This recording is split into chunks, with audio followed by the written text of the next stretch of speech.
Gender, like within a pre-colonial world, was so much more like dynamic and diverse. So much of like gender identity has just been completely like destroyed in the Americas.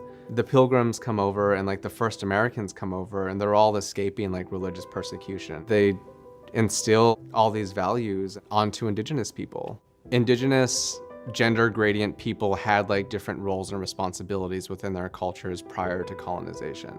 The Navajo gender system has like 4 different genders. And so there's like masculine, feminine, and feminine, masculine. They were revered within their societies. I've known since I was 6 years old that I was probably a little bit different. You know, I started dressing in my mother's clothes when I was that age. And it was all in secret, big secret. You know, that's really some of the hardest part of being transgender. I'm a product of the 50s and 60s. But many people that I've talked to that are in my demographic have a lot of the same storyline. If you just were able to get married, that would solve everything. It's my first memory in my entire life.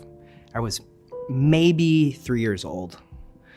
And I remember thinking, when I grow up, I'm gonna be a boy.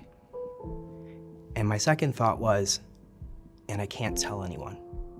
I was born and raised in a very Christian family. I went to a private school, which LGBT wasn't even represented there, but if you mentioned it, you probably would talk about like going to hell. It was very dark. I had never considered transness or that I might be.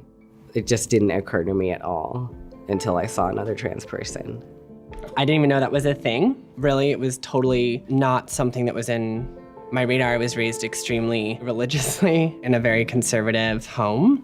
My biological education was very simplified, and so I was sort of talked out of thinking that that was a possibility for me.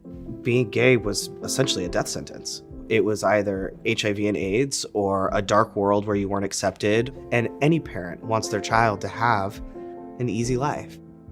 Before, I was always like angry at the world. I was very upset and I was really never happy. Well, it goes back to when the fetus is gestating. The hormonal waves aren't correct, they don't match. And in 4th grade, I kind of figured that out. In the rough sense, I didn't understand what was going on. This was the 70s. It wasn't like I could talk to anybody or look it up on the internet. I remember the exact moment I realized I liked girls. I was 10. As girls hold hands, a friend of mine was holding my hand, and I thought, oh no, people are gonna think I like we're flirting. And that's when I realized that I was reading the vibe very different than how she was reading it. I remember being young on the school bus and singing Disney songs with the girls and always singing the boy part. I didn't understand what or why, but that like it felt different for me than it did for them.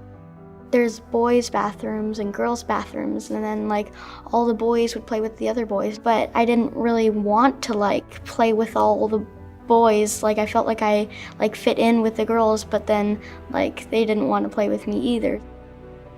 When I think about my gender story, I have a lot of pain also of being excluded from the people that I felt most connected to, because they couldn't see that I was also trans, because I didn't want to take hormones. So therefore, what am I? In college, I started experimenting with being a drag king, and that is sort of how I started going, oh wait, masculinity feels more authentic. Oh wait, I want to be in costume more than out of, and then it gradually became not a costume anymore. I helped my wife raise 3 boys. They all moved out. Then it was a little bit harder for me to keep Linda totally inside me. It just felt like someone was just like pushing me in a certain direction. And it was like kind of a horror movie playing out. You know, puberty was just one month after another, realizing that my body was changing in a way I didn't want it to change. I got to a point where I was just like, I absolutely cannot do this anymore. It just starts to feel constricting, like everything, breathing, being awake, being asleep. It just feels impossible. So I came into my identity performing in drag. At the time, identifying as a cis gay male, performing in drag kind of gave me a lens into what it feels like for me to be perceived as a woman. Then at a certain time, it wasn't a performance anymore. It was just like, this is a fulfillment that I need all the time.